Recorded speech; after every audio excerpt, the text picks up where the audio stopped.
Hello again, it's Tom here and welcome back to Magic Woodworking. Have you been thinking about buying yourself a new garden shed? Stop right there, let me show you how to make your own.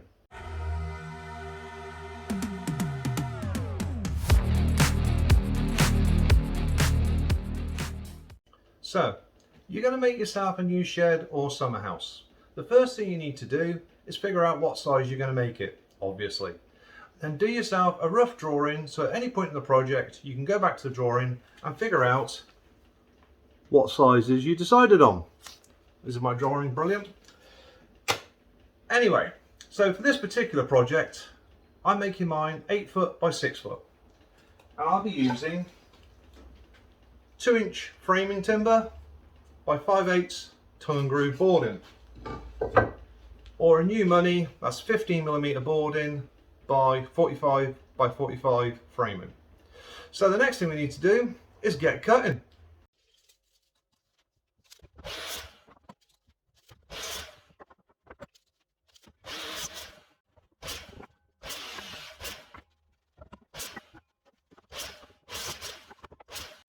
So now that you cut your framing, next job is assembly.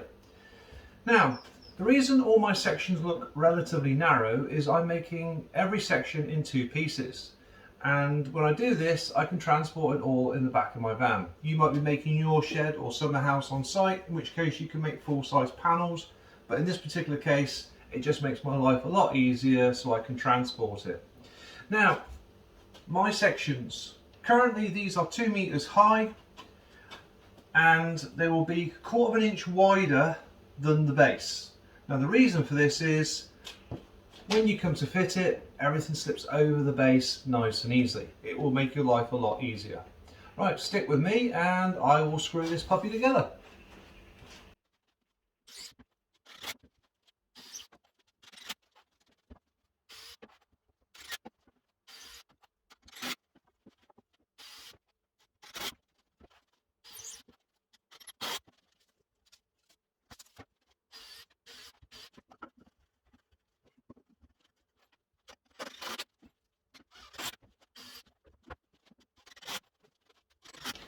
Okay, so now she's screwed together.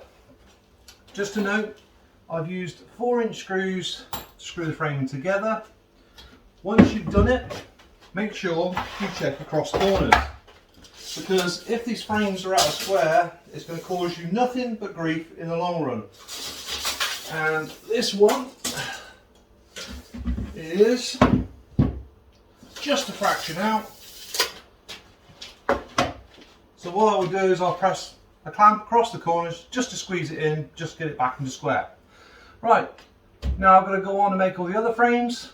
I'll get back to you in just a moment and show you the next step. So the last 2 sections I've got to make are the 2 for the front. Now one's going to have a window in and the other one's going to have the door in it. The door is going to be 6'6" by 2'6", and my window is approximately 2 feet wide. It's up to you what sizes you want to go for, but for me this was approximately what I wanted.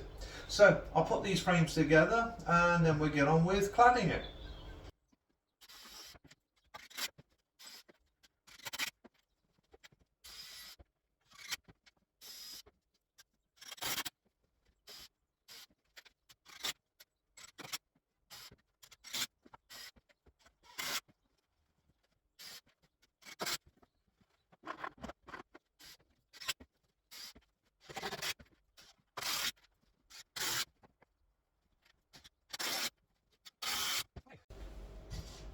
When cutting your cladding, if you set up a stop to the desired length, it saves you measuring each piece and makes everything uniform.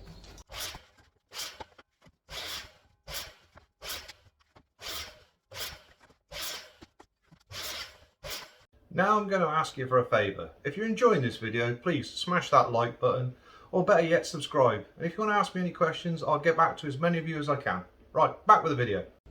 So, now that you've cut your TNG cladding, it's time to clad the actual frames. Now, I'm using 50mm galvanised nails to fix it on with. Now, when you come to your first board, you need an overlap. Now, I'm overlapping by about 20mm. This would just drop it below the thickness of the plywood on the floor. And because these two sections come together, I need to be level on this end. I have a frame coming through on this side, so I need to allow for one piece of framing and one piece of T&G. So I need an overlap. So stick with me and let's get this thing cladded.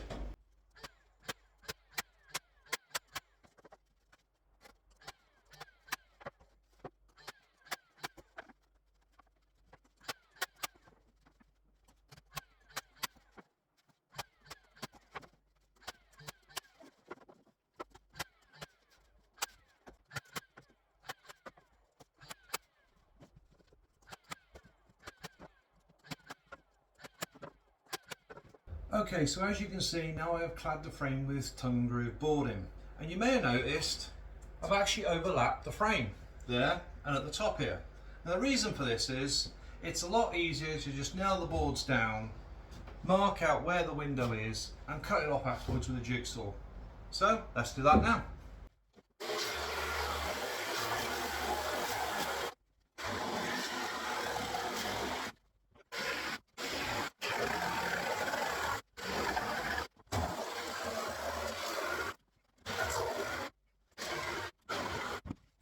And there we go. So I'm not too worried about this being a little bit rough the way I've cut it out, because there's going to be a window lining inside there which will tidy everything up and you'll never see it.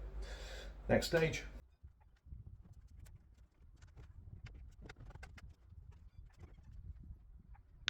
And this is the advantage of using smaller sections.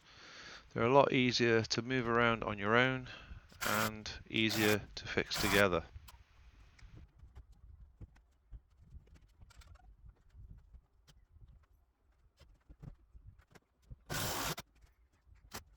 As you can see, I'm using a quick clamp to assist me screwing them together. It just holds them in place till I get the first few screws in. Makes your life a lot easier.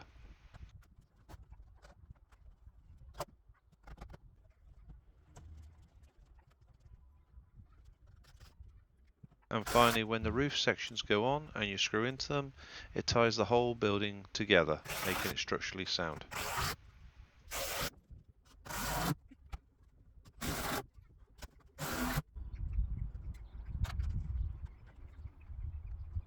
As you can see here, I decided to go with felt shingles simply for a decorative effect.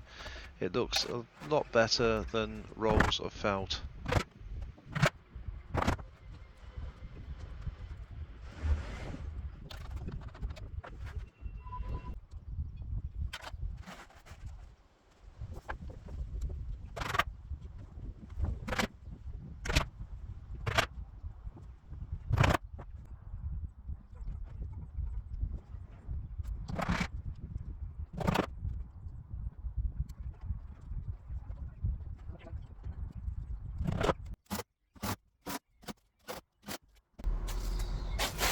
And that should about do it.